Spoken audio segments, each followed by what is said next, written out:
I'm David Bernard. I'm going to be hosting this little chat.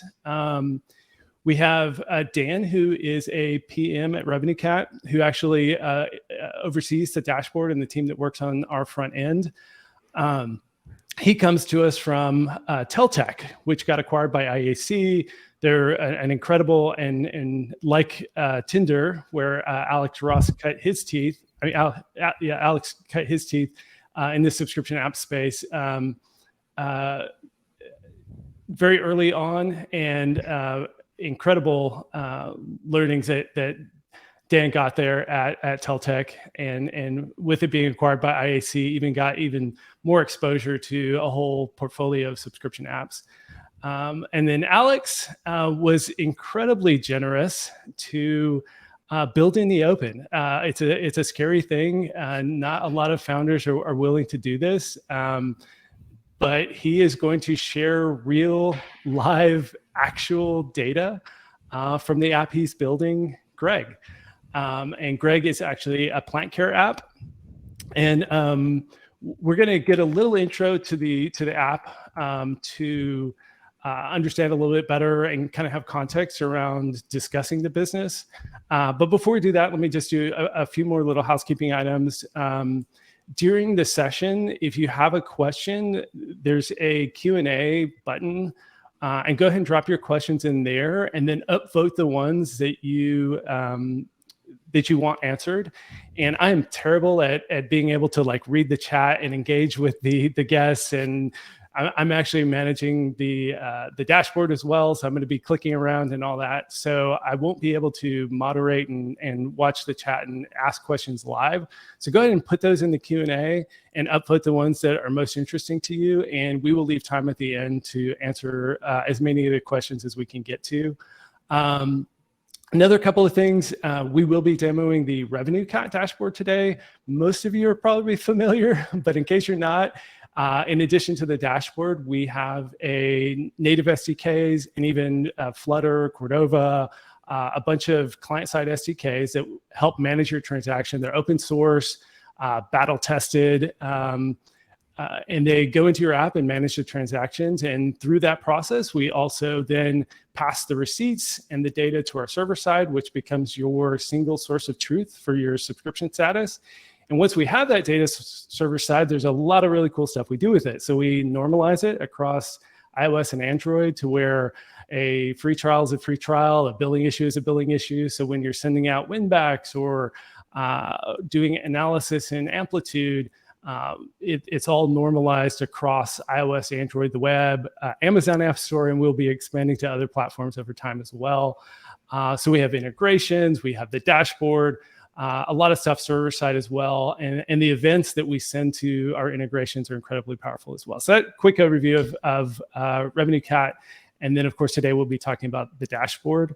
A couple of other things in addition to these live sessions, we also do a podcast called Sub Club. Corey can drop a link to that in the chat. And as part of Sub Club, we also have a community. So the Sub Club community, we chat about all things subscription app, and there's a wait list that you can sign up for that Corey can also drop in the chat. It's in the profile, Twitter profile of Sub Club HQ. And so a couple of other great resources. If you're here, you're probably thinking a ton about subscription apps and running a subscription app. So that's another great resource.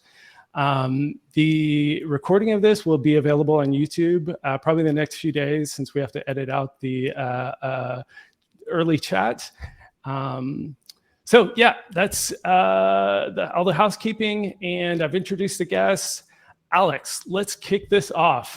Thank you all for indulging me all this time, and tell us a little bit about Greg. Give us the kind of 3-minute overview of the app, why you founded it, and then kind of where you're at as a business. Yeah, sure. Thanks for the introduction. So first, Greg, as you mentioned, is an app that helps you care for your plants. So it's mostly geared towards people who are growing plants indoors right now. I think it became a very popular hobby with younger generations during the pandemic. A lot of people want to curate a really nice, wholesome space for themselves while they're working from home or even offices, etc. But a lot of people don't know how to care for plants. I think there's this concept of like a green thumb, right? And that like only certain people know the magic of like curating a, oasis. But actually plants are entirely just little beings of physics and science. And there are very deterministic ways to keep plants alive. And so that was kind of the truth that my co-founders and I stumbled upon. It was around 3 years ago now. We started going deep into the world of plants after killing many of them ourselves. I'm talking thousands of dollars worth. Like plants are A, can be very expensive, and B, they can die really easily if you don't know what you're doing. And so we decided to build that brand and to build that functionality, those guardrails that can turn anybody into a plant growing superhero. Anybody can, create a really nice, like verdant space in their home or wherever they are. And so the app today is mostly geared around that utility. And so it tells you when to water, it tells you the light that your plant needs, it helps you with fertilizing. And there are lots of other tips around seasonality and what to do as the sunlight changing in your region changes how you need to care for your plants. These are all the common things that trip people up. And there's just enough that it can be done with a mobile app. So, people are pretty happy, I think, at this point. And a lot of people are, I saw just yesterday, there's someone with 550 plants in the app, which just blows my mind. Most people have closer to like, 5 or 10, but yeah, it is being used to grow that many plants. And then another really cool aspect of what we're doing is, you mentioned the app's name is Greg. That's short for gregarious. And gregarious in botany is a word that is used to describe plants that grow in communities, which you might not think of, when you think of plants, but trees grow in communities. And so we wanted to build a communal app. We wanted to build an app where it's not just about you growing plants, but it's also about you growing plants with other humans, right? Because I think we're at a point in time in the world where caring for nature, caring for things besides humans, caring for the ecosystem around you is increasingly important. And so we want to bring people together to do that through our app. So the app also has a very large community component where there's profiles, people are asking and answering questions about how to grow each other's plants. They're sharing wins. There's communities, there's local communities. People are starting to organize in-person meetups on the app to like swap plants or to just come together and socialize. And so that's basically what Greg is today. It's a utility app to help you grow plants and then also host an increasingly large community for connecting with other people who also grow plants. Very cool. And then as a bit of background too, and this is all Googleable, but Greg has raised a seed round, right? And so so you are a funded company. And how many people are on the team now? Yeah, that's right. So we raised a seed round in 2021, May, so maybe a little bit over a year ago, from Index Ventures and First Round Capital. And right now the team is around 10 people, mostly engineers. There's one person who does marketing.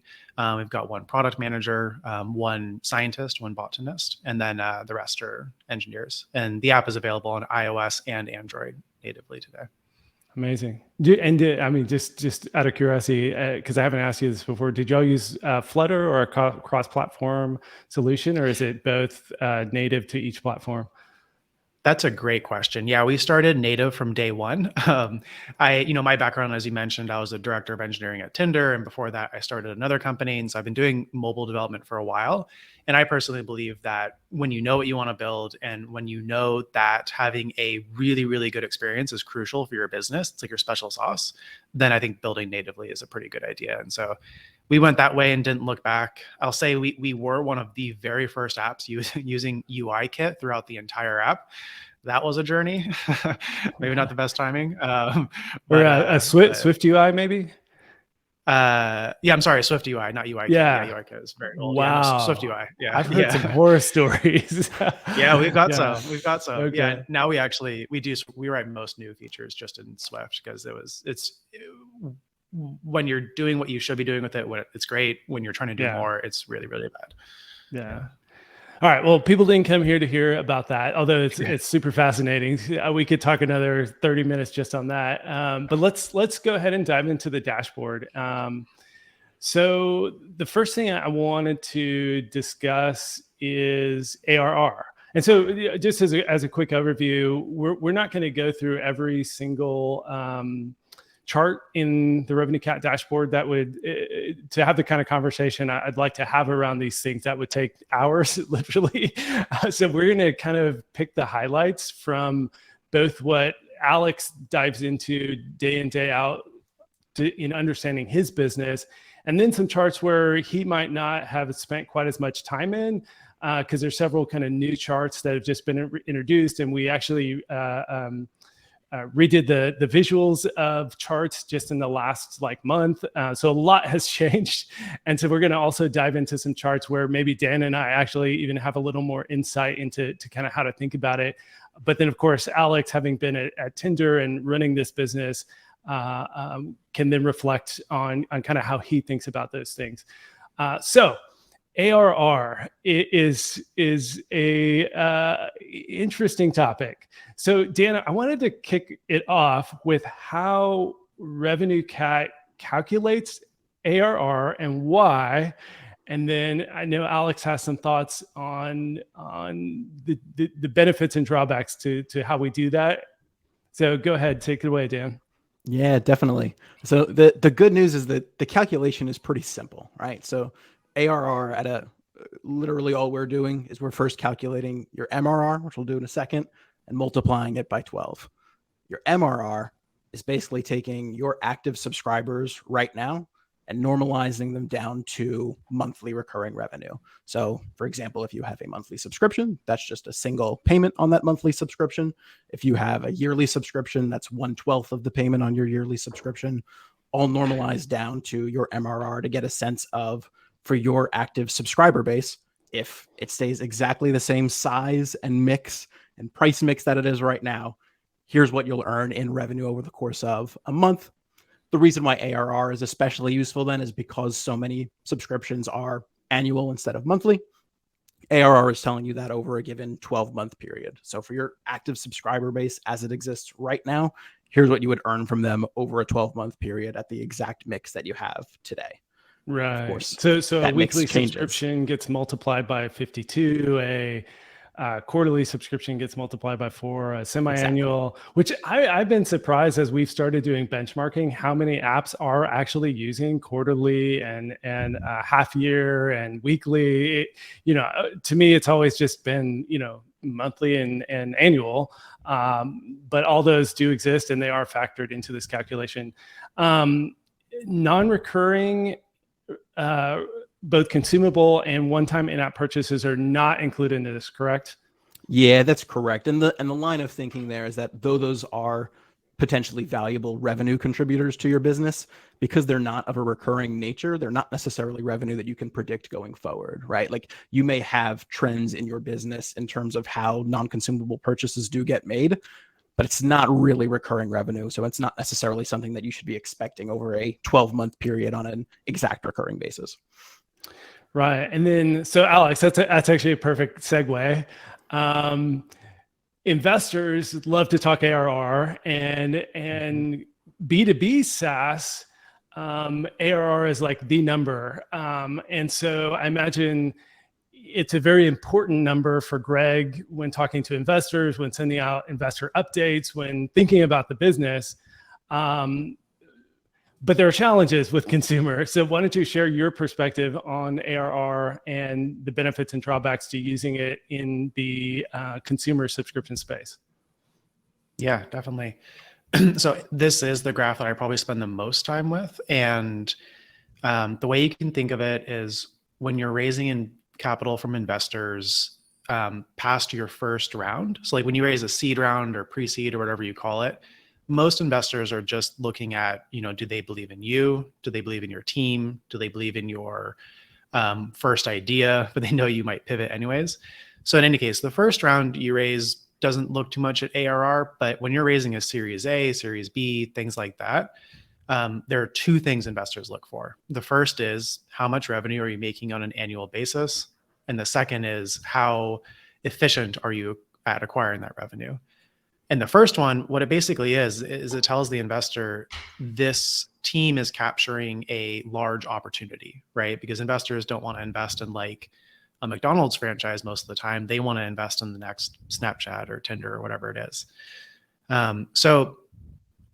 This basically means that investors end up with benchmarks in their minds. Because they're looking at a lot of different companies. And so they need a way to compare those different companies. And they even need a way to compare those companies across spaces. So you can kind of broadly group businesses into business to business or B2B, as in I'm selling a product to another business like RevenueCat is, or B2C, business to consumer. So I'm selling a product to an individual person. That's what Greg does. And then within that, there's also kind of D2C, direct to consumer. And that's usually like I'm selling a physical product to somebody. So like Allbirds, et cetera. So what's interesting is investors will basically look at, ways to identify this business is a really good one to invest in, that one is not. And so they do that by saying, okay, once a business has crossed, 1 million in annual recurring revenue, that's an indicator that they may be ready for some growth capital to grow.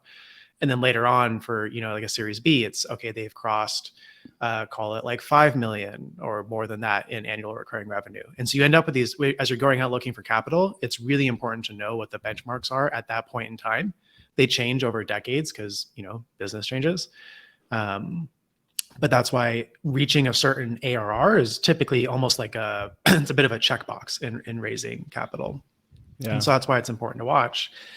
The catch, though, is that there's a big difference between business to business ARR, which is really where ARR is like the primary focus, and B2C. And that is that business to business software companies usually have much higher subscription retention than businesses that sell to consumers, because businesses, once you get in and they're using their product, they're too busy. They're not going to cancel their subscription, right? Whereas consumers are constantly thinking about what can I cut out of my budget? What can I stop paying for? Stuff like that. So like a business to business company is usually looking for net retention of above 100%, which means that not only are their customers not canceling, but they're actually buying more because they're adding more seats, or because they're using the product more, so that they pay for it more. Whereas in business to consumer, RevenueCat just published benchmarks, but even the best of the best, so talking like Netflix, Spotify, et cetera, even those companies have like 75% annual retention. So they're always losing customers to some degree, which means, but bring it all the way back to ARR and RevenueCat, the key is that the ARR number it basically includes subscriptions that are canceled but have not expired yet. And I think the reason for that is that those subscriptions, those people are still using the app and they may actually resubscribe, but that just means that, knowing that retention is less than 100%, it means that your actual cash collected is probably going to be less than the ARR number if you acquired, no more subscribers. Yeah, Dan and I have already been talking about this, and this is something I've wanted to address for years. So no promises on dates, but know that it's something we're thinking about. Is that and when we get into the subscription retention chart, we do have ways within RevenueCat to look at the percentage of users who do still have auto renew enabled.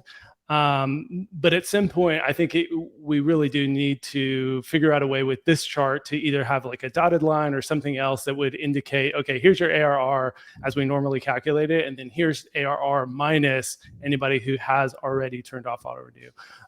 So it's something we'll figure out in the long run, a smart way to do that. But it is really such an important thing to bring up with retention, what it is in consumer subscriptions. Before we leave this one, I did want to show a few things, and Dan, you can probably talk to this. If I segment by first purchase month, the cool thing here, the line chart's super messy, but I actually do like looking at this because you can really see these different cohorts over time where you have a ton of revenue coming in, and then you can see a year later where it drops precipitously at that annual renewal. So these are probably a mix of annual and monthly. And so that's why you do have some loss of ARR as the monthlies churn, and then you have a steeper drop. But another great way to look at it, and this is I don't know if it's an industry term. I mean, I've just heard it more and more lately, but layer cake chart. I guess it's just a visualization term. But this is a really great way to look at a subscription app business, looking at these cohorts. And so what you see here with Greg is what you want to see in a subscription app business, is that you have these cohorts and we know, and again, we shared benchmarks. You can look up these posts on our blogs. We know people are going to churn. You just can't expect it to be like a B2B business where these lines are flat, but you can see the shapes of these curves in the stacked area chart. You see the churn that happens, but what you see over here is that there are these retentive cohorts. So this orange cohort here from May 2021, 18 months, almost 18 months later, there are still a bunch of people subscribed. And so the key to building a great subscription app business over time is stacking these retentive cohorts, is that you want that retention curve to flatten out and you want to stack these cohorts. So I love this stacked area chart, this layer cake chart, to look at that and get a visual representation of stacking those cohorts. And you will see apps. I should probably switch to my own app because it's embarrassingly bad. But if you're headed the wrong direction, you build these cohorts and then you don't have that stack toward the end that are just building up. It just drops off a cliff when your retention is really bad and you're not acquiring those new cohorts. Dan, anything else you wanted to add to that chart? No, I think that's exactly the right point. I think it illustrates what Alex was saying perfectly, that like your ARR as it stands today, if you acquired no one else, right? If you don't get another one of those pancake layers on top, it's going to drop. And so like keeping a close eye on, yes, both the retention trends in your business, but also the acquisition trends and how you're adding on top of those cohorts is so critical. Yeah, awesome. So in talking through ARR, we've been talking so much about retention. So let's just dive into the retention chart, because this is actually probably my next favorite. Alex, you were saying, since this is so new, you hold on a sec. I have to.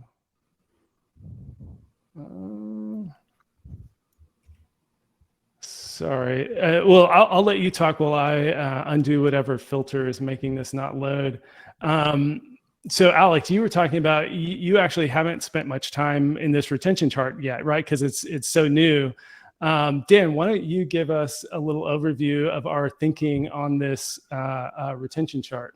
Sure. Yeah. So basically the way subscription retention is working, it's showing you for a given period of time, right? Whatever time period you select, what is your average retention for all of your cohorts through that period, and then breaking it out by the individual cohorts. So once we've got it pulled up, like you'll see that there's a total line. That's the main visualization. So that's the combination of all of your cohorts from that period that you've selected. And then you can look at each of the individual cohorts in that period and see how they compare against the average to understand whether your most recent cohorts are behaving similarly to the average, above, below, and understand where your retention is trending at the moment. All right, we get it pulled up. Always fun to live demo with real data on production. I have no idea what happened there for like 2 seconds.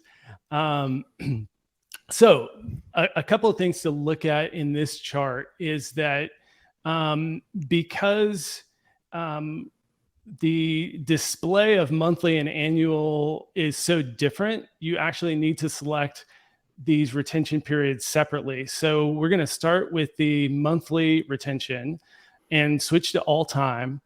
And so another interesting thing about this chart is that we are cohorting not by like month here. We're actually in the chart showing you the combination of all cohorts. So what is the first monthly renewal rate? So that's right here, would be the first monthly retention across all the different cohorts. And so that this kind of gives you that kind of overview of is your is your retention curve flattening out over time? And what you see with Greg is that it is very nicely flattening out around 20%. And one thing that Dan had mentioned that's really fun to do is actually go back through and then highlight a few of these more recent cohorts and then scroll back up here. And so, what we can see is that here, the May 1st to May 31st cohort, the first retention was actually significantly lower than the average. And so something happened in May, and spoil the ending. We know from having talked to Alex about his business strategy is that around that time, they really shifted strongly to annual subscriptions. And so whoever is seeing that monthly subscription is highly filtered now because they're really promoting the annual subscription. And so by selecting these more recent cohorts and comparing them against the average, you can actually see that those cohorts are behaving differently. And then you look back and try and understand, what did I change or what went different to see why these cohorts are performing differently than my average. Yeah, Alex, anything you want to add in thinking through the retention curve and how you think about this?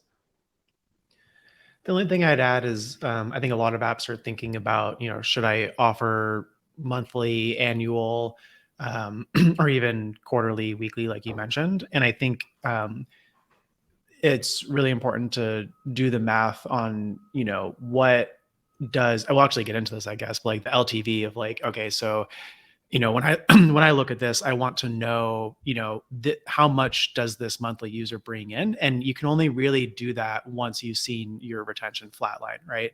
So in the early days, Greg was only around for maybe 6 months, and we had to make some game time decisions around like, all right, like how long does it look like a monthly subscriber is going to stick around?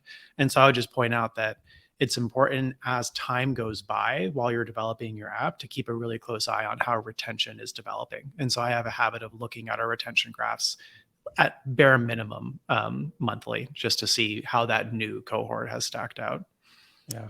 And then what I'm going to go ahead and do here to kind of illustrate how this can even be helpful for annual is to switch to the yearly retention. So Greg only recently started shifting to heavily towards annual subscriptions.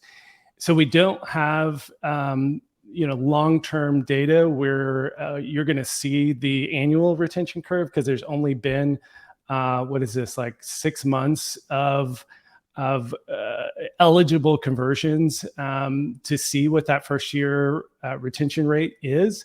But again, this is what's great about being able to get a little bit of a peek into the future. And so what I'm going to do is switch from absolute to relative, and that's going to give us a percentage. And so when you look at this chart, what you're seeing is the year one renewal rate for the 6 cohorts who have had an opportunity to renew. And so as we shared in our benchmarks, I believe the median is 28%. So some of this early conversion is actually in the top quartile. And then I think the top quartile starts at like 41%. So you're kind of pushing the above median and into that top quartile according to our benchmarks. Of course, to build a great business, you really want to push this as much as you possibly can. But again, understanding those benchmarks is that consumer subscriptions just aren't going to retain, except for the best of the best of the best, anywhere near B2B or even a Netflix or something like that. But what gives you a little peek at the future here is this dashed year 2 rate for this initial cohort tells you, okay, 52% stayed subscribed and retained across that first year. And then the 33% is how many still have auto renew turned on. And this is relative not to a 33% drop from 50. It's how many are still retained from that original cohort. And so that's where you can already see that it is flattening out, because if if you had 52% retention in year one, and you only had 50% retention of those who remained, you would end up much lower. And so that's where this is going to be that kind of flattening out curve. And then you can see even some of these newer ones, the curve appears to be flattening. So again, because they haven't hit the renewal yet, some people can still turn off auto renew and not actually renew before that period.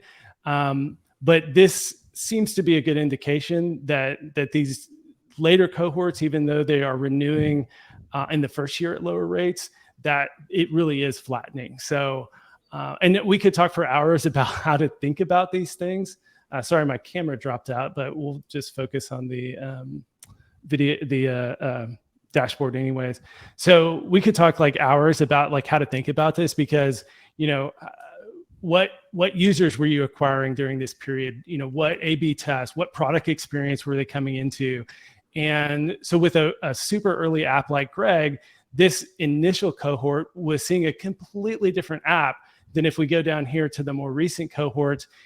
That's when community was introduced, additional features, onboarding was changed. Like the product has evolved so much over time. So again, we could talk for hours about this, but you constantly need to be looking at these retention numbers, looking at patterns of how people turn auto renew on and off, and trying to kind of get to the reasons why, and understanding your customers and the patterns of the customers. Any kind of top of mind things for you, Alex, of things that changed from 2021 to 2022 that for now anyways, there is a high auto renew status on. What have y'all been experimenting in the product? Yeah, that's a great question. First, Greg is a very new app. As you can see, we launched subscriptions a little bit over a year ago. The two big things that we've done in the app are, first, we focused a lot on just adding deep functionality. So we didn't have anything around the light that your plant needs, the fertilizing, things like that. There's new types of reminders, there's new tips. So there's just maybe 4 times the surface area of like just the raw functionality of the app. At the beginning of this year, our team's motto was basically like value worth paying for, right? We just wanted to increase the depth, the utility to people. And then the second major thing is the community. And I think our community is comparable to Strava's in that people come for the utility, right? Like if you're using Strava, the running app, you use it to track your runs, but then you stay for the community, right? Because you're there because your friends are on it, or because you're making friends on it, you like the competition. So I think that our community as it is today is mostly a retention feature. It's not like a growth feature. Yeah, very cool. And again, those are the things you want to think about in your product development cycle. And then what's so challenging about annual subscriptions is the feedback cycle is so slow. And that's where this chart and seeing the auto renew status at least gives you a peek that you're headed the right direction, even though you don't know the final conversion until it happens. We're hoping to do another benchmark analysis soon to look at auto renew status over time. So creating a benchmark timeline of what the typical pattern is. Are people turning off auto renew? I would imagine there's a pretty big spike soon after the first auto renew where people get charged, they see it on their credit card and they're like, oh wait, like I probably don't want to pay for that, or I want to make sure it doesn't auto renew without me knowing. So there's probably a spike there. And then there's kind of a trough where people trickle in turning off auto renew. And there's probably a little bit of another bump toward the end where they get the notification from Apple that the auto renew is coming up. And so I'm hoping we can do a benchmark on that. But you can kind of see in these numbers that, the July cohort, 79% still have auto renew on. So is that the July cohort is just especially strong? Maybe. But you do kind of see a slow decay here, kind of indicating that there is going to be a trickle of users who turn off auto renew over time. So it gives you a peek at it. And again, once we share those benchmarks, maybe it'll kind of give you a better framework for thinking about these numbers and how it might play out across the year. But it gives you a little peek at what's going to happen when the feedback cycle is so slow. Another quick thing I'd love to hear your thoughts on regarding retention. And there's so many more charts. I wish we had like 5 hours. But I think this one's really important. How do you, Alex, think about subscription retention versus usage retention? And so we don't have usage retention charts in RevenueCat, but I imagine you use like Amplitude or something similar to make sure that people are still engaged. And then by using our I imagine you have our integration set up with whoever you use for analytics. And do you do charts where you're looking at auto renew status versus like engagement in the app and things like that?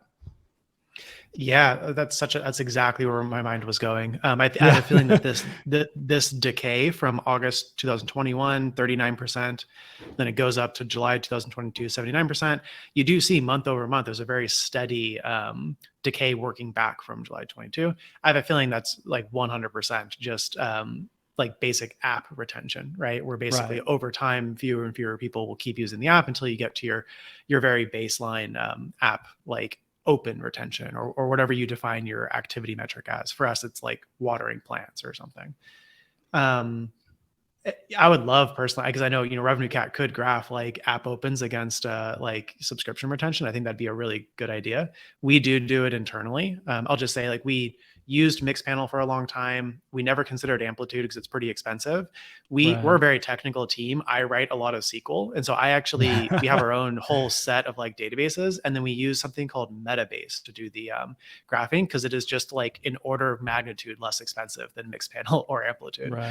So I just want to share that, because there's a lot of people say, go to Amplitude, go to Mixpanel. Like there are options that are a lot less expensive for people who are like indie developers, but also technical. Yeah. Just curious, do you use our ETL functionality or do you use our events to stream it into your database? Webhooks. Yeah, one of the first things we did when we set up RevenueCat was integrated the webhooks, just so that we had that flexibility, and it's fantastic. Yeah, I hope over time that we're able to kind of solve more and more of these use cases in our dashboard. But so many of our customers, especially sophisticated customers like you who've done this before, who kind of know the ins and outs, very technical CEO. But so many of our customers do have their own internal data warehouse where they use our charts for what our charts are really good at. And then they have their own data warehouse to do some more specific analysis that we don't yet have in our dashboard. But that's the exciting thing about working at RevenueCat. And this is a whole nother topic, but like we have a data scientist now, we have a whole team doing this stuff. And so in the coming months and years, you get a data scientist for free as we build out charts that are more and more sophisticated, more and more tailored specifically to running your subscription app business. So that's something I'm always super excited about, because I still run my own apps. And so when we do something internally, I'm like, sweet. And it's like, I'm going to get that chart for free. I'm paying like $8 a month. I don't have a data scientist. I can't run SQL. I'm not going to set up a data warehouse to do this analysis. So as we kind of expand our charts, it's super exciting to me. All right. So I did want to touch on a few others. Golly, we've gone so long already. We really could talk about this stuff for 5 hours. Maybe we'll have you back on for a follow-up in 6 months or something. We can do another 6 charts or new charts that we introduce. I think another really important one to hit is just kind of basic funnel analysis. What are the top ways that you think about and look at funnel analysis in RevenueCat charts, Alex? Totally. So I think maybe the third most important number is actually exactly this. If I had to rank my metrics that I keep in mind, it's ARR and then subscription retention, year 1, year 2, year 3 projected. And then it's conversion from app install to paying user. And so anytime I'm talking with other CEOs or other people who run paid mobile apps, I'm always asking them for like these 3 numbers basically. It's funny. It was just total coincidence that was the order I picked. We didn't plan that ahead. Well, I mean, it's best practices, right? Yeah. So this one, in my opinion, is the most interesting because it is the most difficult to compare across mobile apps because it depends heavily on how freemium your app is, right? Right. So you have apps like Duolingo, which are like heavily freemium, that have very low single digit conversion rates from, as far as I understand, from install to paying user. And then, or Tinder, for example, is also in that bucket. And then you have apps that are much more heavily paid, like Calm these days. You can't actually use much without paying for it. And so they have, I believe, much higher rates of install to subscriber, but then they have net lower app retention, right? And Right. so like the general way I'd frame this is if your app needs people to be more valuable, like Tinder's only useful if people are on it, right? Then you kind of need to be more freemium. Whereas if you as a company are providing all of the value yourself, like Calm is out there recording LeBron James to put you to sleep, right?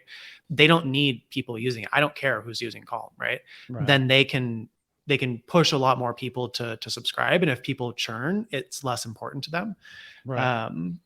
Still important because you want people using your app to get word of mouth growth. But in any case, yeah, this is a metric that I watch, and in the last year, actually, we put a little bit of effort towards improving it. So you can kind of see like we were on a downward slope, and then we did some pretty major updates in April and May, and we boosted that way up. And it's still something we want to keep moving up. But of course, we are a partially freemium app. We have a community, so people being in the community is important. So we do care about free users as well. Yeah. And one thing to note, this August, I wish there was a better way to represent this. Charts are just hard, but this final conversion is lower, not necessarily because there is lower conversion. It's that you have a lot of cohorts that have come in and haven't had a chance to finish the free trial. So over the course of the month, and then as we end August, this likely will go up. It's not that you've seen a precipitous drop in August. Yeah. And then I think Dan, anything you want to add? And then I want to move on to a couple of our other funnel charts. Yeah, the one quick thing that I would add is I think tracking a chart like this is so useful for exactly the reasons that Alex was saying, right? Like this is sort of like the lifeblood of your acquisition business. Almost always, I think when you see some kind of a change in this chart, whether positive or negative, the next step is usually going to be some kind of segmenting or filtering, right? It's going to be, all right, if my conversion rate is going down, what's going on there? Is that a country driving that? Is that a particular store driving that? Like, I think starting with the what question is exactly right. When the what changes, when your conversion rate's moving up or down, you got to immediately then jump into the why to figure out what's actually driving it. Yeah, I actually hadn't segmented this. That's pretty cool. Like segmenting by country and segmenting by other things and then filtering. The country one is going to be overwhelming at first because of how many countries there are, but it's useful data. Right. Well, I'll just move on and switch to, there you go. But I could probably unselect and just select the few that we would want to look at. All right, let me, looks like we, live. The next one I wanted to move on to, there we go, is initial conversion and trial conversion. Actually, let's just go to trial conversion. One other thing to note on conversion to paying is for those of you who do have lifetime or one-time purchases in your app, conversion to paying will actually take that into account. And so that's conversion to any form of paying, not just subscription. So good thing to keep in mind.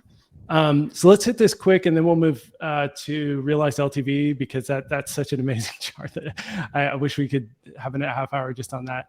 But so yeah, this is the trial conversion chart. Dan, why don't you talk us through how this is calculated and how to think about this? Sure. Yeah. So basically what this is visualizing, which also too, if you get rid of the product duration filter, it'll give you the view of all subscriptions. But basically what this is visualizing is for particular cohorts. So that's important. I'll get back to that in a second. For particular cohorts, what is their trial conversion journey from actually starting the trial, converting to paid, and then a couple of other cases that happen in between that. The way we're visualizing this is we're breaking it down into cohorts based on when you were first seen in the app. So right now, where this is the monthly view, this is grouping customers by the month that they first showed up in your app, at least that RevenueCat saw it. What that allows you to do is then compare performance of those cohorts over time. So like, for example, for your trial conversion rate, what you would be hoping to see is that for a cohort that started a few months ago, if you've been working on improving your trial conversion rate for your most recent months, that rate is going up over time. If it's not a cohorted view, this can get really messy because trials and payments don't happen at the same time, right? The payments happen some amount of time later. So viewing it at a cohorted level is really critical to understanding how this rate is moving over time. And then the other brief thing that I would add too, like if you scroll down to the bottom of this table, what you're going to see is that there are a lot of trials that are in some kind of a pending state for your most recent cohorts. That's a critical metric to track as well. You're probably not going to pay quite as close attention to that as you would the converted number. But what this is telling you is the number of trials that are still eligible to convert, right? So like going back to what you were mentioning on the previous chart, David, where like, you know, that conversion to paying looks like a drop, but it's not a real drop. They just haven't had a chance to convert yet. This is basically our way of showing that and saying, all right, like August is lower right now, but that's because you've got a lot of trials that are still pending that are going to have a chance to convert over the next, you know, few days and weeks.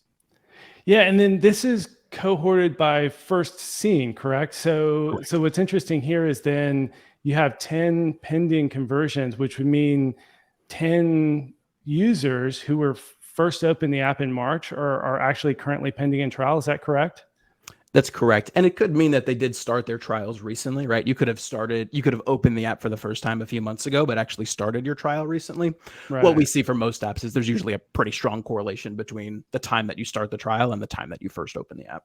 Yeah. So it's often, you know, over 50% of the trial starts you'll ever get are within the first day and even sometimes the first hour of app open. Yeah, Alex, I wanted to ask, and I do kind of have some context on this, but I know y'all really ramped up ad spend. And so this must have been something you were really looking at closely. And there was a lot of customers coming in and a lot of trials started in April, May, and June and July. So yeah, tell me your thinking and what you think about when you look at this chart. Yeah, definitely. First, for context, you see this whole chart has like a camel shape. There's two peaks, right? There's two reasons for that. The first is that our business is seasonal. As you can imagine, we help people grow plants, and plants grow best when there's a lot of sunshine, which is spring and summer. So we and all of our competitors see some pretty big increases starting in March and running through the end of August. And then adding to that, both years we ran reasonably large advertising campaigns. I think at peak we were running something like $50,000 or $60,000 per month, ramping up from like maybe 5 or 10,000. And so that those two things combined created this like really big upswell in new subscribers, right? And basically both years were mostly post the removal of the IDFA on iOS. And we were running, you know, Facebook, Instagram, TikTok. So we were basically testing the efficiency of those channels both years with like medium ad spend, basically. Yeah, and so then looking at this, what did it tell you about the cohorts you were bringing in, and were you happy with the results you were getting? Yeah, I have so many lessons here. We were not able to make mobile advertising work. That's kind of like I won't bury the lead. Yeah. It's super challenging. I've talked with a lot of different like mobile and consumer companies. And I think, you know, maybe some teams are making it work right now, but I think the vast majority are not. And so we pivoted fully away from paid mobile, and we've got some other channels that we're working on. I will say that one of the most important things that we did as a mobile business was adding a set of surveys at the beginning of the app to basically understand who these people are. And so the really important one was, where did you find us? And so we asked them, did you find us on Instagram or a friend or a partner? And then we have other ones around like, how many plants do you have at home? What's your experience level? What are you interested in using the app for? Like what functionality? And you know, some people think like, oh, those types of things will cause people to drop off the app. We haven't found that. Like we see almost no churn because people are answering really simple surveys. If anything, I actually think it almost may like increase a person's interest in the product because it's like, oh, it's asking about me, it's going to understand me better. But those are really, really important because those gave us the insight to understand that, you know, the users we were acquiring from paid are like 1/2 or 1/4 as likely to subscribe as users who come through either friend referrals, or we have partnerships with plant retailers. So if you buy a plant, you can get a subscription to Greg, or you get introduced to Greg. Users who come through those two channels are like 2 to 4 times as likely to retain, to subscribe, et cetera. And so that's what we found. And it doesn't show up a ton well, it shows up in both like the initial subscription rate, and it does show up a bit in the trial conversion rate. In general, trial conversion rate for us has been like fine. You can see it ranges from like 50 to 75%. And I think that's like reasonably good. And so it hasn't been a focus area for us. But it does change dramatically. Like, for example, another impactful thing we did is we put a paywall in onboarding. As you like, a lot of our wins have been putting stuff in onboarding because that's when, you know, everyone is experiencing it. When we did that, trial start rate went way up, but trial conversion rate dropped from like 65, 70% down to 50%. So it was really important for us to look at, like, was that actually a net win? It was for us, but it is definitely a trade-off there. Yeah, I was going to ask you about that because you definitely, you see the trial start rate jump up quite a bit. Mm-hmm. So the trial start rate being 2%. So that was when you didn't have a paywall in onboarding. And I imagine this is something I've talked to Jake Moore. He runs Superwall. We've talked a lot about is that it's actually a really interesting metric to track is what percentage of users even see your paywall. And when you don't put it on onboarding, it can be surprisingly low.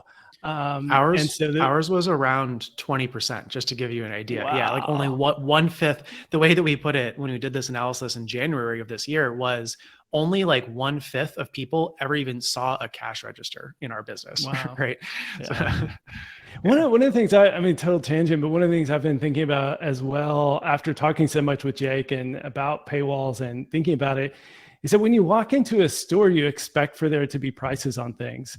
And I've been a little hesitant, as you probably were, and this is why only 20% of people saw the cash register, is that you feel like, oh, it's being aggressive. You know, you don't want to, you know, overshow the paywall. You don't want to like scare people off. You don't want to, it's like you want them to have this great experience. You want them to like, you know, be a part of the community and really enjoy your app before you like, you know, slam this offensive paywall. But the more, you know, I've thought about and it shifted my perspective to thinking it's kind of just putting a price tag on things. And that's actually for consumers, a positive thing. You don't walk into a store with no price tags and feel comfortable.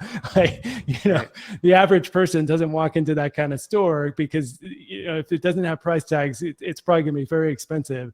And so showing the paywall can actually be a good thing to just kind of, like you said, like put them in front of the cash register, let them know that they can pay.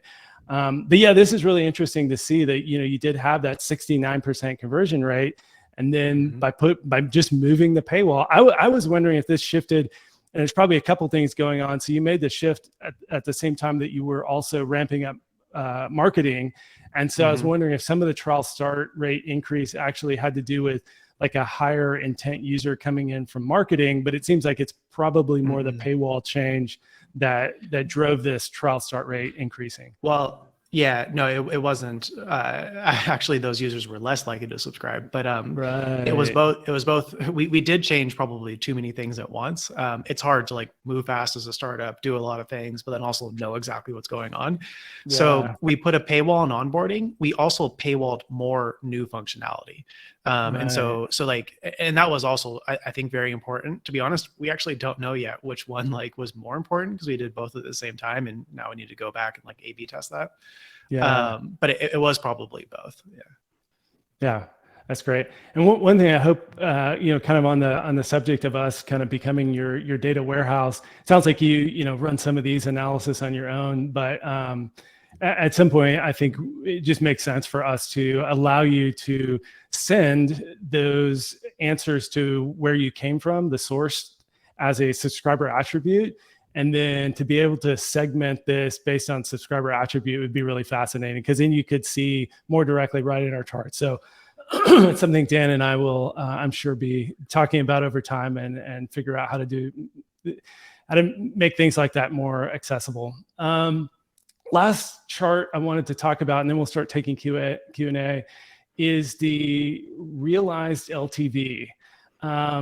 So Dan, I mean, it's another topic we could literally talk about for an hour, but give us the kind of overview of how to think about LTV, and even, there's a lot of kind of predictive models around LTV, but there's a lot of hairy stuff around that. So the first chart we introduced here in RevenueCat is realized LTV. So why did we do that, and how should people think about this?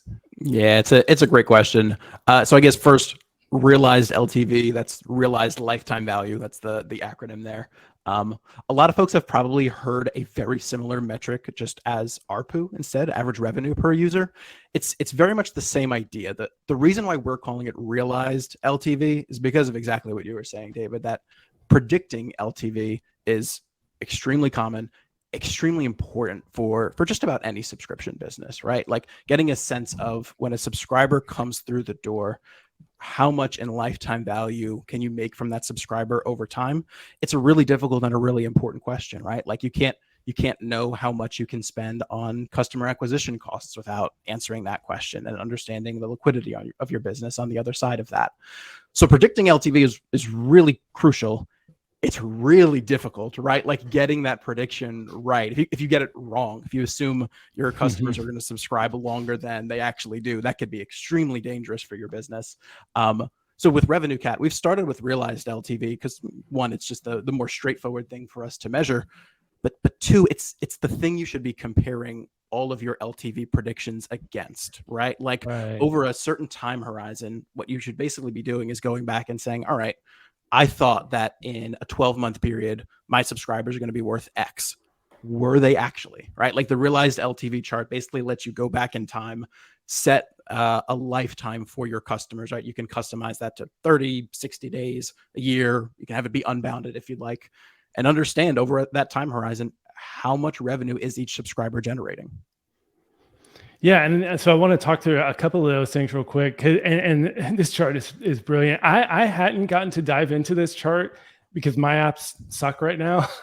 And so until Alex shared the Greg, made me a collaborator on the Greg app, I hadn't really got to understand the power of this.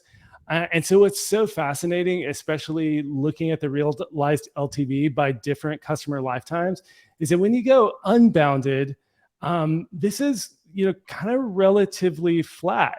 So interestingly, on average per paying customer so far, Greg makes between $30 and $40. So they've realized $30 to $40 per paying customer over that lifetime.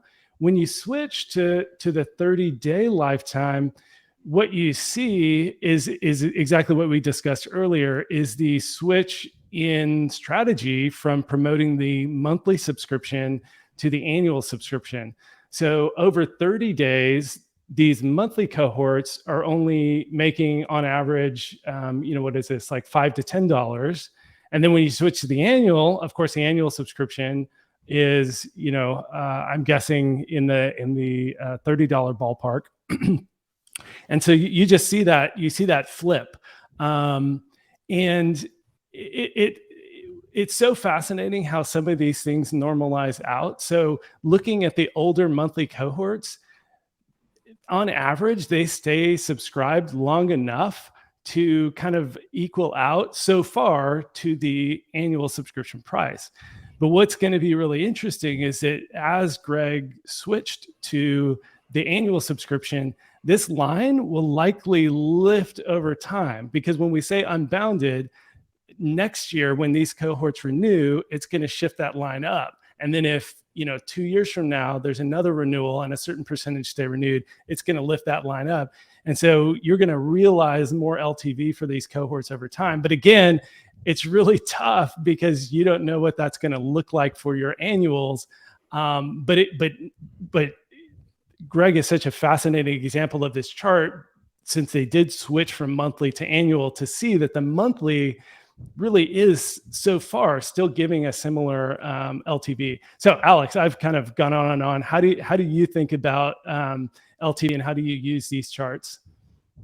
There's actually an additional wrinkle here that I want to point out. If you go back, or if you went back to the bounded version, that jump was actually not the switch to annual. What I believe that was we switched from a 30-day trial to a 7-day trial. And so any trials were excluded, right? Because when we switched fully to annual, we were already at like 60, 70% annual. Interestingly, we used to show monthly, annual, and lifetime just completely next to each other, very little bias. And we found that like 70% of people chose annual on their own. And so we just bumped that by like another 25%. So that big jump was actually because we shortened the trial duration from 30 days to 7 days.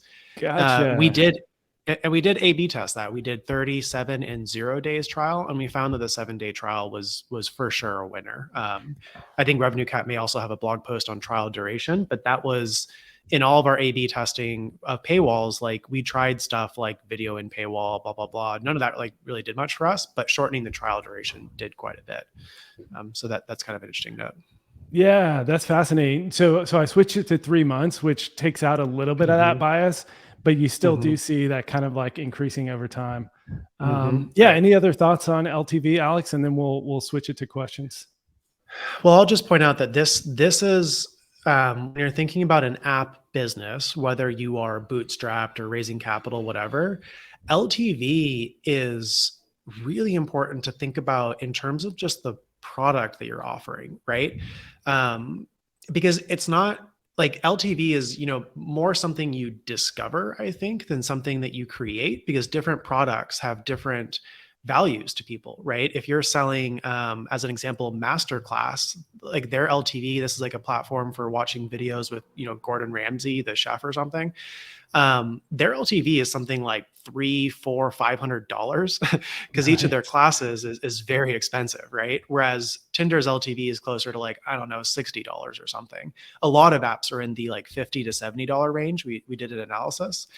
And this is really important because your ARR, going back to that really important number, is basically just what percentage of people that you acquire pay for your app, and how much do each one of them pay. And the reality is that like businesses that can charge more make more money, right? Like Apple is a really successful business because they charge a lot of money for their products, right? And so I just want to point out, like, this is very hard to move. I think it's very hard to move LTV without, like, sure, you can improve retention. That's probably one of the best ways.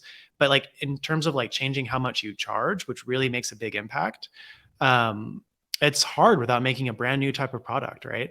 My favorite example actually recently is Speechify, where last time I checked, this is a mobile app that lets you like do text to voice. They're charging like $120 per year. I still want to know how, but that really makes a difference to the business model, right? And so I just want to point out that LTV is kind of like the meat of your business, right? How much is someone paying over time? Yeah.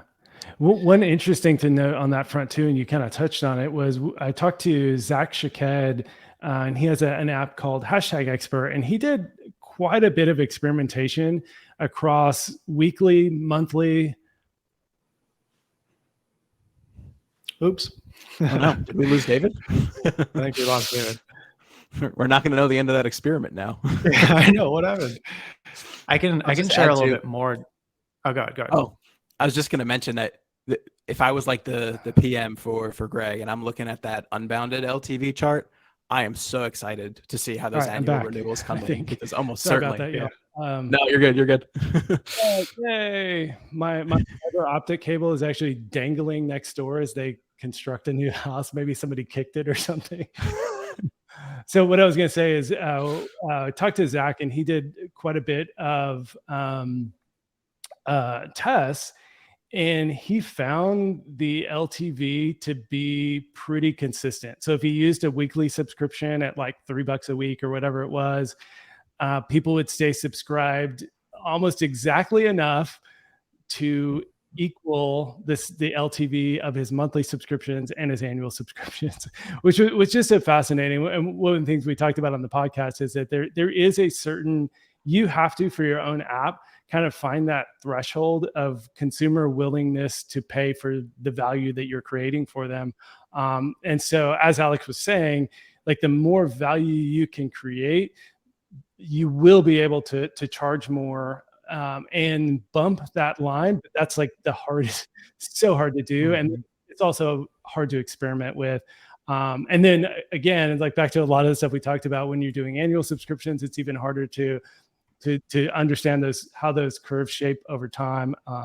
So yeah, it's running a subscription app business in the consumer space. There's a lot to think about, and so just to kind of put a bow on all of this, I think our charts are a great way to look at it, and hopefully this session has helped everyone attending and people watching the YouTube video afterward just think more deeply about your app business, and then how to use RevenueCat specifically, and then other analytics broadly to think about your business and to really dig deep on why things are happening, to be able to be on top of these movements so that when you make a change, you see the result and can react. And so, if you're running a business and trying to grow, and I kind of made a joke about it in the promotional material, but like up and to the right's always good. And, when you looked at, early on when we were looking at ARR for Greg, it's up and to the right, it looks great. But we sat here for an hour talking through all the different ups and downs of making that go up and to the right. And I'm sure, Alex, you would love for it to be going up and to the right quicker as well. So there's always just so much to think about and so much to analyze. Alex, thank you. It is so incredible that you were willing to let us look at your real live data in this session and talk through how you think about your business. I just can't express to you how grateful I am. I think it's just going to be so incredibly helpful to others, and maybe anybody in the audience who appreciates what Alex did and want to do it yourself. I would love to do more sessions like this where we really dig deep into specific businesses, because it's just so valuable to look at real numbers. And it's even valuable for us internally to be able to talk to customers like you and understand how you think about our charts and how you think about our data. So thank you so much for doing it. I'm going to start taking questions. We've gone 17 minutes over. So Alex, if you need to drop it at any point, or if you want to just drop now, feel free to just wave and check out. Dan and I will stick around and answer some questions. But thanks again so much. Yeah, thank you, everybody. I'll hang out for 10 minutes just in case I can help. Okay, cool. All right, so I'm going to go to the question section. And we will just sort by upvotes. So Philip's question, what do you think of grandfathering paid users versus offering them long trials? What have been the best practices when converting from paid downloads to subscriptions? Are there any technical tips that lead to a seamless transaction and good user experience? I'll take this one. I don't think probably Alex has much experience on transitioning a paid app. I did this with my Launch in a Pro app. I've talked to quite a few developers who've done this. A great resource on this topic, Dan, if you're able, or Corey, if you're able to search the Subclub episode with Maj Tabi and Jasper Hausen, the Darkroom co-founders. We talked pretty in depth about their transition, and I think they did it really well. And just as a quick overview of their thinking and kind of how my thinking has evolved on this, is that it depends significantly on your business goals and the current state of your business. So if you have a very active user base that's hundreds of thousands of users, and those users love your product, find a ton of value, finding a way to capture some of that revenue could be very important to your business. So like what Darkroom did is they did paywall new features that they were adding, but they grandfathered all existing features in. And I think that's potentially the best way to do it. I've talked to other businesses where they were just in a situation where the business demanded that they capture more revenue. And so they did pay gate features that had previously been free. That is really tricky to pull off because once you've given something away for free, it's really hard to convince people to pay. So if for business reasons you need to go down that route, I would talk to a lot of customers. I would really hone in on your messaging, on how it's presented, and find really careful ways to do that. I think the ideal scenario is what Darkroom did, what I did with Launch Center Pro, is that you draw a line in the sand and you grandfather all existing paid features that they paid for, or free features if you're changing the paywall, to everyone who expected to already have access to that, and then try and create so much more value on top of that that you can convert those users as they need access to these new features. And that went really well for Darkroom. Again, the podcast episode is great on that. And then Dan, I'd love to hear your thoughts on that as well. Yeah, I would just add to it's really difficult to put a number on this, which I think is why people hesitate with it so much. But those initial customers who are still using your product that are potentially going to see the paywall that you're thinking about putting up, those are probably some of your strongest advocates. Like, those are probably some of the people that are like most excited about your product. And almost certainly there are other ways that they're contributing to your revenue over time, whether it's their friends that they're talking to, the feedback that they're giving you. So it's hard to measure, but that is not just purely lost revenue if you grandfather them in. Yeah, no, that's a fantastic way to think about it. All right, we have an answer for, or a question for Alex. I see Greg subscribers can get 3 free months for referring a friend. What do you use to operate and run the referral program within Greg? I want to give a quick shout out. I actually finally got confirmation from Apple, because there has been some app review uncertainty around referral systems, especially incentivized referrals. So just like 90 seconds of history, games used to do these really shady incentivized systems where it's like, get 100 free gems, and it created some like perverse loops that weren't good for the App Store. And so Apple became really sensitive to incentivized referrals, incentivized reviews, and things like that. And so they have rejected referral systems in the past for subscription apps or any app that uses in-app purchases. But I did confirm with them just in the last week that they are allowed. Now, app review, I can't guarantee you what's allowed, what's not, exactly how you do it. But it is really important to know that you can do it. And then I'll hand it off to Alex for like how he actually implements it. And then I'd actually love to hear if you ever got any kind of pushback from Apple on it. Did we get pushback from Apple? No, never. every week. No, I'll just say, even at Tinder, we had times where our apps could not be released for an entire month or two because Apple was holding up on some copy on a paywall or something. It was insane. Even Tinder, we had like a direct line to Apple. Anyways, did y'all do incentivized referrals at Tinder while you were there? No, we tossed it around, but we never ended up doing it. So we were rejected once because we have had an incentive system where if you refer someone, you get free Super Greg, which stacks, and the person you referred gets free Super Greg.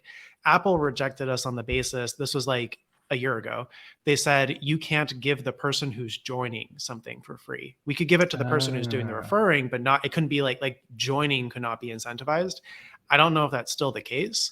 But I will say the more interesting thing that we did is we implemented this advertisement for RevenueCat, but we did it with RevenueCat's promotionals. So we have like a little mini in-house, we do a lot of things in-house, but we have a little deep linking thing so we can recognize when someone who signed up came from like a person who viewed a web page. You can use like branch.io for that kind of thing. We just did it ourselves, it's fine. But then we grant a person free like Super Greg with RevenueCat's promotional feature, which is a really handy way. The previous question about grandfathering existing functionality, we also use promotionals for that. So when we switched from a free app to a paid app, we gave all existing users a promotional like lifetime, you get free subscription thing through RevenueCat's promotional system. Very cool. I'm curious how that has been for you. When I get asked about referrals, it's often from very early stage apps, probably even earlier than Greg, but maybe even in the ballpark of Greg's growth trajectory. And what's always challenging for me to think about, especially as an engineering project and the hassles and getting it in the paywall and figuring everything out, is that it's a numbers game at the end of the day. And so where you put that call to action of, hey, refer a friend, you're going to get a certain number of views. And so if you've got, and Greg was probably a little different than a lot of apps in that you do have a lot of free users that you can kind of promote this functionality to. And you have a larger user base at this stage compared to your revenue than a lot of apps do. But especially for smaller apps, like you don't get that call to action seen enough. You know, maybe you get 10,000 views of the call to action, and then, you know, an amazing, you know, conversion rate on the call to action might be 10%. And then an amazing conversion rate from having shared the link to people actually using the link might be 10%, or, you know, just using round numbers here. And so you just have to have so many views of the call to action for it to filter down to being meaningful revenue for your company, compared to the cost to build that out, both in time and using a service like Branch, or just building it in-house. So I'd love to hear how it's performed and how you think about that investment over time. Yeah, I've gone deep in this because we're pivoting from paid acquisition to other channels, and one of those is friends and referrals. So, blanket statement, I don't think referral programs are they cannot be a primary growth channel. Right. Any sort of incentivized, any sort of anything around that, any sort of structured referral program I have never heard of it contributing more than, like, you know, even in the early days at Uber, I think it was like 10% ish when they had those $20 credits. But I've talked to people at Airbnb, they had a program, Uber, et cetera. Even for the greats that are known for word of mouth growth, it's not the referral program. It's building a product that people want to share with their friends. And we even see this at Greg. We have that incentivized referral program, and it contributes like 2% to our installs. Like it's like infinitesimal. Whereas friends word of mouth is closer to like 10, 15%. So most people who are telling their friends about it aren't even using the referral program, because like all they really care about is it just come up in conversation, et cetera. So yeah, I would say anybody who's looking into that, like I would highly recommend not thinking about the mechanism for referring your product, more think about how do I make a product that either is worth sharing or is like social by nature, like an app that you know, Clubhouse became very big because like, you invite people to it, you know, blah, blah, blah. Yeah. And then how are you thinking about how that kind of fits into your long-term strategy? You know, is the referral program something that you're going to, you know, create a banner in the app and like be pushing it more consistently, or have you already been doing that and you still only saw the 2%?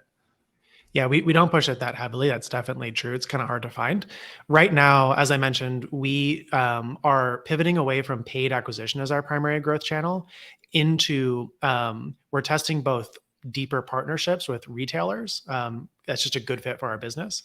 And we're actually focusing on, can we make Greg like a social first product? So that matters a lot more to us. Can we make it a product that you kind of need to or really want to invite your friends to in order to use it, which is very hard to pull off, right? Yeah, and then a referral program is just cannibalizing your word of mouth. Yeah. And I mean, I think that, like, you know, so there's actually a really good blog post that if anybody's interested in this topic, Andrew Chen, who's kind of like a growth guru dude, just wrote a blog post about referral programs. He ran Ubers back in the day. He breaks this down a lot, but it's like the referral program can accelerate it, but it's not going to create the word of mouth growth. And so I think we won't focus on the referral program for another 6 months. First, we need to create the basic human reason to invite your friends, right? Yeah. Dan, anything to add? The only quick thing I would add there is that when we experimented with this at Teltech, building out the referral program was way more complex than we gave it credit for at first. And so that coupled with the like moderate value prop on the other side of that, like I definitely look back on that with a bit of regret that it probably wasn't worth our time and energy. Yeah. Like, and I don't know if I'm sharing a big secret here, but we're working on a public API for RevenueCat. And this is a sort of thing that somebody could potentially build on top of RevenueCat, a drop-in referral program. And if it really is a few lines of code and very simple to implement, it might be something worth just doing because it's easy. And so when it's really easy, then maybe it's worth experimenting with. I have talked to too many people over the years who spend a whole month or 2 month sprint really early in the development cycle when they would be so much better focused on just building out the value prop of proving product market fit. And they end up spending a lot of engineering time building this out, thinking it's going to solve their growth problems when it's just not going to do that, especially early when you just don't even get as many kind of swings at bat in being able to show the call to action there. Great, Mike. The lovely thing about using a mirrorless camera in Texas is that my office gets so hot that the sensor overheats and my video goes out. I need like separate cooling in here. All right, we'll go to the next question though. Why did you decide to keep most features behind a paywall, particularly as it also seems like you want to build a community? There seems to be a trade-off there, as free users can't get much value from the app and won't likely contribute to the community aspect of it. This is like the perennial question. Figuring out a freemium strategy is so hard. Alex, how are you doing it? How do you think about this? It's, I mean, I wouldn't say that we're doing it like perfectly. We're still figuring it out. So I think that the short answer to this is that it depends on your business goals and like your business state, which really comes down to your funding, right? At the end of the day, you have to, if you have a team, you have to, meet payroll and everything. And if you have investors, you have to meet their expectations. And so we chose pretty early on to charge for the app because we wanted clarity on, are we creating enough value that people want to pay for it? And we wanted to know who's paying for it. And really is more about the KPI, that metric of revenue, than it was about actually making money. Now that we're growing into a more mature business, it is more about actually just making money enough to like grow, right? Like we do, you have to meet salaries, you have to pay for AWS, things like that. So I think it's going to totally depend case by case. The only other thing I'll mention it depends heavily on is your acquisition channel. So the real answer why we paywalled more things is we were focusing on a advertising-based growth process, where that basically boils down to the, how many people can you bring in via advertisements, how much do you pay for each one, and how much revenue do you make on each one. And as long as you make more revenue within 90 days or a year than you pay to acquire that user, then you're in business and you're good, right? I think that channel is now a lot more difficult. And so I think that we will be probably moving Greg to more focused on freemium in the next year as we focus more on growth through the community. So to your point, your intuition there, I think is right. And we'll need to focus on that. And that may have been part of what was challenging for y'all about making ads work, is that you were trying to balance on the head of a needle that you wanted, you're trying to create this great free experience. And really for a lot of apps, and again, Jake Moore talked about this in several podcasts and webinars we've done, is that sometimes having a hard paywall is actually the best strategy for an app that doesn't get value from the community, because you force that decision. So when you pay, $5-10 to get somebody to download your app and they open the app, you got to take some swings at bat. And then there's also strategies there that when somebody doesn't convert, send them a follow-up a day later with a 60% off. And part of Jake's theory is if I can get if I paid $5, I want to get anything I can from that user. So he would even go over the course of a week, discount more and more and more. And, it wasn't a huge part of the revenue, but it was capturing some revenue that otherwise just would have been lost. It was just swings at bat that you're not taking if you're not following up on that. And so if you're trying to get paid advertising to work, but you're also trying to create this great free experience, there's a really strong tension there. And so it's really insightful for you to kind of lead talking about, it really depends a lot on your acquisition strategy of how you're going to balance that. So yeah, fantastic answer. There was a question about the primary growth engine, and Alex did answer that already. So we'll move on to this one. Is buy failure events a metric you usually look at? Where do you recommend searching to lower this metric? And I'll do a quick aside, and then I'd love to get y'all's input. Another thing I was talking to Jake about, Jake and I talk a lot, him running Superwall and me being a RevenueCat, there's a lot of synergy there in kind of the people we talk to, but then the different viewpoints we have in how things are going. And so he actually looked at this metric. We don't track it we probably have the data in RevenueCat, but we don't expose it in the charts, and we haven't looked at benchmarks related to this. But it was fascinating. And I believe, if I'm remembering correctly, so there's different layers to a failed transaction. When you tap on start free trial and Apple's little pay sheet comes up, a large percentage of users, once they actually see like, oh, this is like will auto convert, and I have to use my face or my thumbprint to confirm, and like this is the real deal. A high percentage of users just drop off right there. So if you're tracking taps on the call to action button, continue or start subscription or start free trial, a high percentage of those wouldn't actually be failed transactions. It would be just people not finishing the job with Apple's pay sheet. And then the next step to that is then you have a lot of users who do actually confirm, and then they go through their 7-week free trial, and then the subscription is supposed to convert. And then we actually did a whole webinar on this. Again, Dan or Corey, if you have a sec to look this up, it was the subscription app accounting webinar we have on YouTube with Ariel from App Figures. And so there's this whole stage that a transaction goes through, because Apple doesn't charge immediately when the transaction is supposed to go through. There's fuzziness in it doesn't actually even try the credit card like the exact 7 days to the minute after they started the free trial. It's like ballpark 7 days. And so what ends up happening is you have all sorts of cases where that transaction can actually fail and or go into a grace period. So you can have somebody who has a debit card connected, and they're between paychecks and it just doesn't go through. Golly, my camera. You can have situations where people use gift cards and they only have a gift card and the balance on that gift card has run out. You can have situations where the credit card expires. There's all sorts of reasons for that transaction to fail.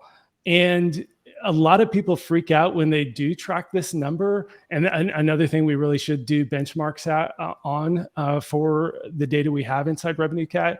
But failure rates are high. So when you see a high failure rate, don't freak out. It's pretty common to have a relatively high failure rate. So then I know both of you actually have insight into this.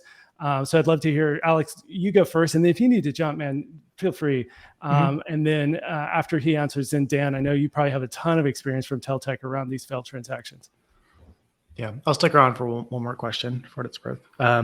So yeah, we do track billing errors, and we specifically track the ones that like RevenueCat sends us an event or has a report on, like this was a trial, Apple attempted to bill and then it failed, and then they'll get an email like update your credit card.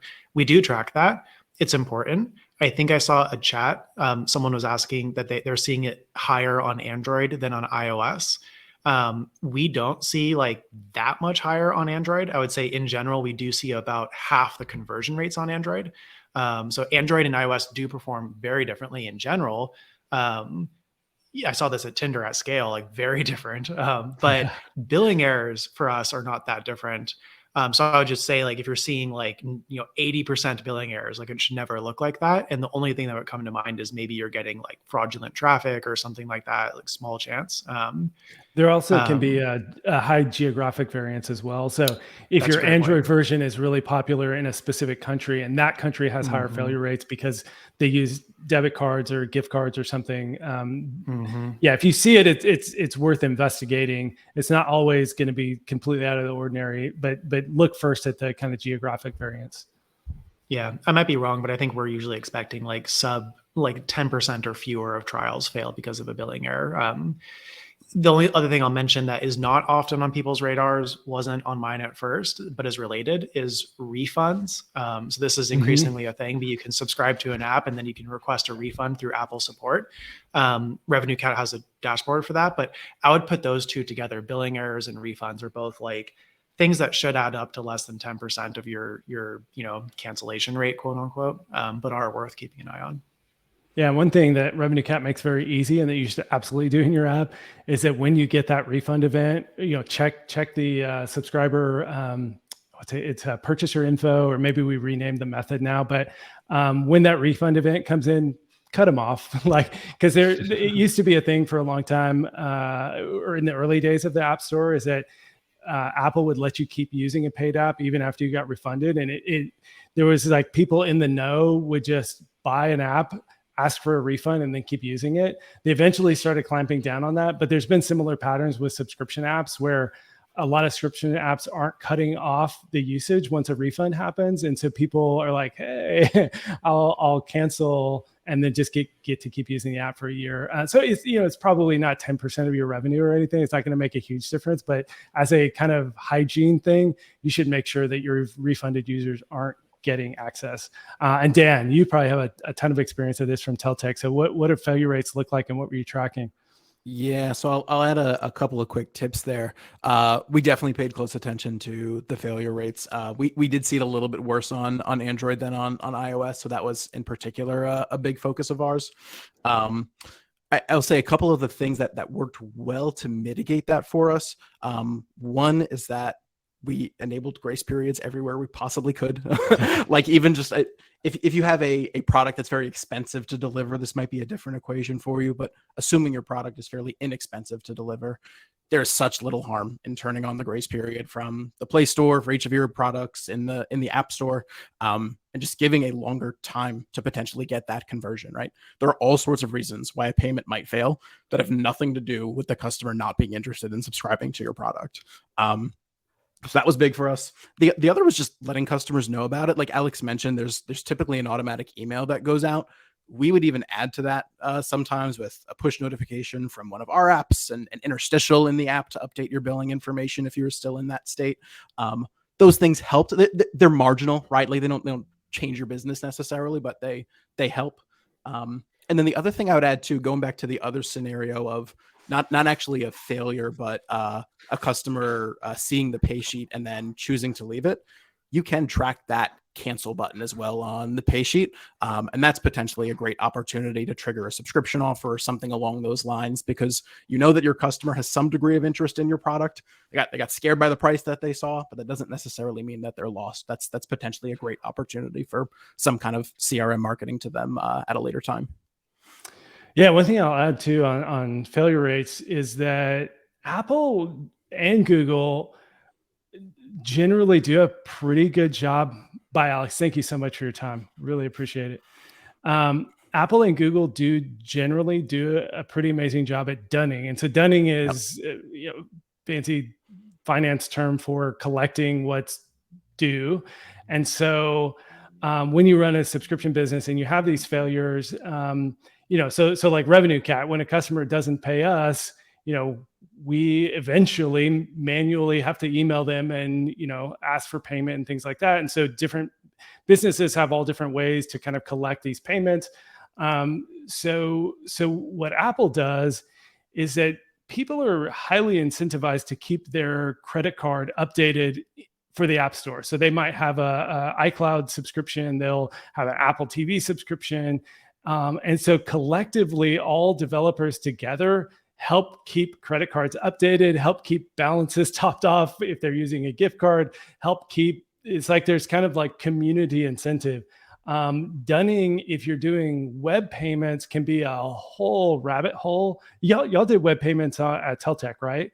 We did at a small scale, but yeah. And so if you ramp up web payments, there's a lot to dunning that Apple does so well that you don't realize until you have to do it yourself for web payments. Because when you're collecting a credit card directly, when that payment fails, you have to get back in touch with that user. they have to be so highly incentivized that they're going to go back to your website, re-enter that credit card number. And on the App Store and the Play Store with grace periods, as Dan was mentioning, if you can enable them anywhere you can, that gives time for that user to be incentivized because their iCloud subscription expired and they got, an email from Apple, and then their Peloton subscription expired and they got an email from Peloton. And so that kind of collective dunning is way more powerful than I think a lot of people give credit to. And so, if you are doing web payments, that's something to really keep an eye on, both the failure rates and then also the failure rates of renewals, which is even more tricky. All right, let's take one more question. This went really long, but this has been such a great conversation. There's been a lot of good questions too. Yeah, a lot of great questions. And I mean, based on how long it took us to answer them, especially, it's a really good question by the depth of conversation that leads to. All right, so what's your advice on having free access to premium features for a few days before starting Apple's free trial? This is an interesting one. Yeah, why don't you take it first? I have a lot of thoughts, but it is, yeah. I would say first, it depends a lot on the product, and what I mostly mean by that is what the intent and the state of the customer is when they're coming to your product, right? So like, if you think about most acquisition channels, like getting to the point of installing an app is usually like a really high intent action, right? Like if you imagine that you like just searched on Google for some keyword that led the customer to your app, they clicked on that, they read the description, they clicked on that to install, like that customer is really motivated right now. If that's the case, that also probably makes it a really good time to pitch your premium features, pitch your best benefits and your most expensive benefits. And so losing out on that opportunity, it can be pretty costly, right? Like the customer is really motivated right then. This was very true for our experience at Teltech. Like we have apps that allow you to record a call, which you probably have to do right now, or to block a spam call that's annoying you right now. And so like if that's a really high intent moment for you, it's really valuable then to put the paywall in front of them and give them a chance to convert on the most valuable features. That being said, I don't have as much experience on the other side of this. I'm curious to get your take, David. I could totally see a scenario where there are products where if that's not the case, if you've got to do some extra selling before the customer is going to be convinced to pay for your product, then maybe it is valuable to add some additional functionality in front of the free trial, because just like we were saying, like it's a free trial. But when you pop the pay sheet, there's a price there, and like there is real friction. It's valuable friction, but it's real. Yeah, and this is so context dependent, and so there is the key here is you want your potential customer, somebody who's downloaded your app, to understand at the deepest level they possibly can the value you're going to deliver to them with your app. And the challenging thing is that depending on what value you deliver, it can be hard to demonstrate that value, and it can be hard to kind of communicate that value. And so that's kind of the framework you should be thinking about in analyzing how to use free features to demonstrate that value to users and to explain the value and convince them that it is something worth paying for. So I think Dipsy is a great example of one end of the spectrum where they're a female sexual wellness app. We had them on the podcast. It was really fun. We talked about sex lube and retention in the same podcast. But so they're a female sexual wellness app, and they have like auto erotica. And what they do is they have stories that are multi-part series. So there might be like a 10-part series where it's the same characters and things like that. And so what we talked to Faye, one of the co-founders, about on that podcast was that people engage with those stories and kind of like want to see how the characters develop. So they don't have a free trial, but what they do is they give away the first couple of episodes. And the most interesting thing here about this particular case is that they give away the most valuable, the ones that are most engaging, their best content, because those are the ones that are best at demonstrating the value that people are going to get. And you're in a situation where they can experience that value and then want more. Fitness AI, on the other end of the spectrum, again, had a podcast with Jake and multiple conversations on YouTube and other places. He runs an app, Fitness AI. He faced kind of an opposite problem, is that the real value of the app is when you're in the gym getting to experience these amazing like 3D avatars that show you exactly the motions that you need to be doing and the programming and everything else. Well, when you download Fitness AI sitting at your desk because a friend told you about it, or you saw an ad when you're scrolling Instagram, you're not in the gym. So how do you explain and demonstrate that value to somebody?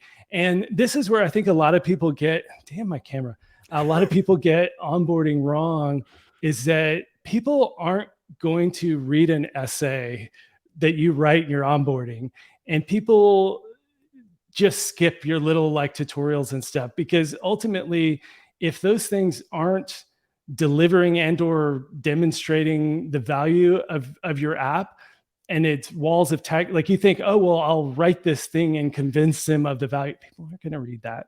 Yeah. So what Jake had to do was get creative about, how do I demonstrate this value? And so what he ended up landing on that was like tremendous for his app was he shows the paywall as soon as you open the app, and the paywall has a video that shows you what it's actually going to be like working out with Fitness AI, because you can't get to that value prop until you're actually at the gym doing it. And so a lot of fitness apps, take the opposite approach, where it's like 60 onboarding steps. And there is ways in which that can be a good approach, because you think, wow, if they're looking at my height and weight, they must have like some really sophisticated algorithm that's going to like give me the exact right plan for my body, and I'm going to lose weight and feel better. And so, those kind of things can kind of demonstrate value. But for Jake, he found that it was so much more powerful to put that video in the paywall in front. So when you're thinking about free features, those are like two pretty opposite ends of the spectrum, is that you want to figure out what free features support understanding the value, but in a way that entices them to actually pay. Because if you give too much away for free, even if it's like, wow, this is the like amazing feature that everybody's going to use and love and use the app, you can very easily give too much away for free. And that's where sometimes experimenting with a hard paywall might actually be a great way to like really understand what is going to engage the users, instead of trying this really big freemium strategy. So again, with Greg, there's so much value in those free users with the community and other stuff. So, that would be the worst strategy for that sort of app. But so there's just a crazy spectrum with all different like ups and downs along the way. But I think that's a great way to think about it, is what free features are kind of contributing to that value perception without taking away from, or at least balancing the kind of need to pay. And so content apps, have it really easy in some ways, where you can give away the first episode in a series. Apps like Fitness AI have a much more challenging time. And so you just need to talk to your users, to analyze your onboarding and retention, look at the features that long-term subscribers are more engaging with. That's actually another really good lesson from the podcast episode I did with Sean Ellis.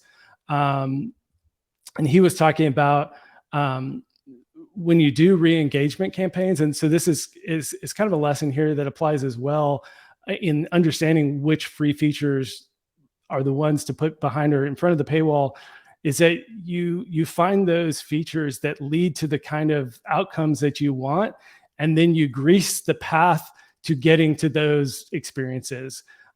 So yeah, I could go on for another 30 minutes, but I think that's just a great way to think about it. Any closing thoughts, Dan? And then we will go ahead and wrap up.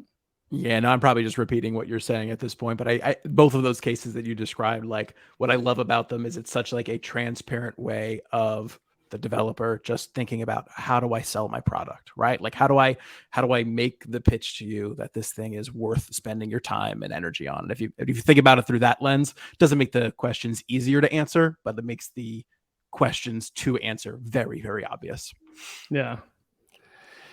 All right, that was super fun. Thanks to those of you who stuck around to the bitter end. And if you're watching this on YouTube, I hope you've enjoyed our conversation. We will be doing more of these. Dan, it was fantastic talking to you. We gotta have you on and do more things like this.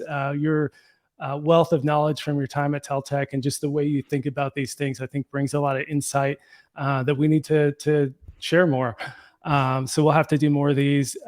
Again, check out the Sub Club podcast. I mentioned like 5 or 6 episodes. It definitely informs my thinking. So if you want to know how I think about things, a lot of my thinking is really informed by the questions I ask and the founders I talk to, the investors I talk to on the Sub Club podcast.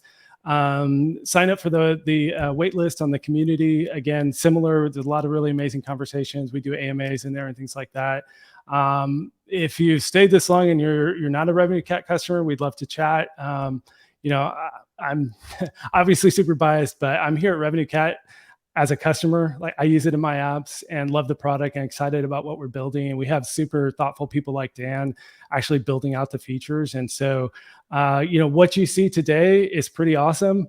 We've got some great charts. Our SDKs are incredible.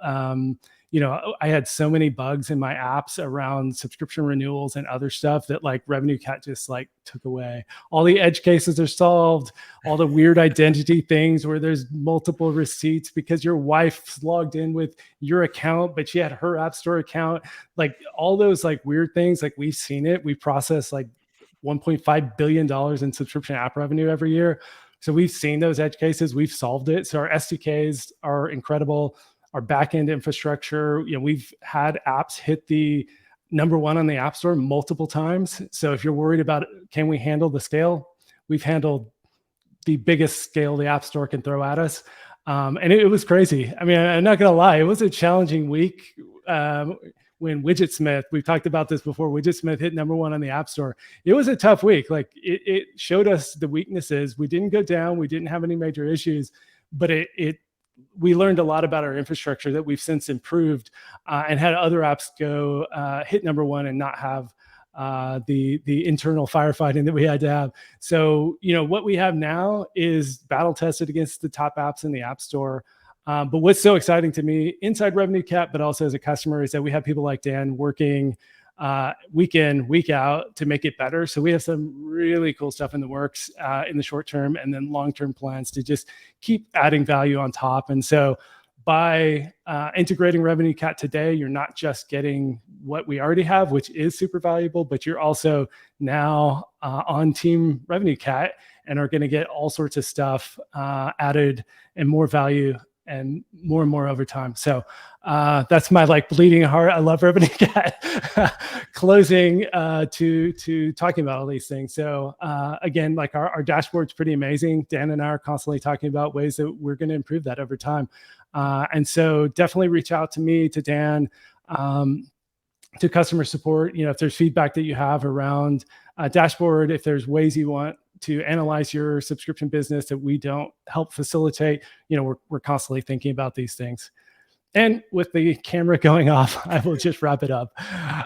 Thanks, Dan, and I'll see you on Slack soon. Sounds good. And thanks for the invite. Bye, everyone. Bye, guys.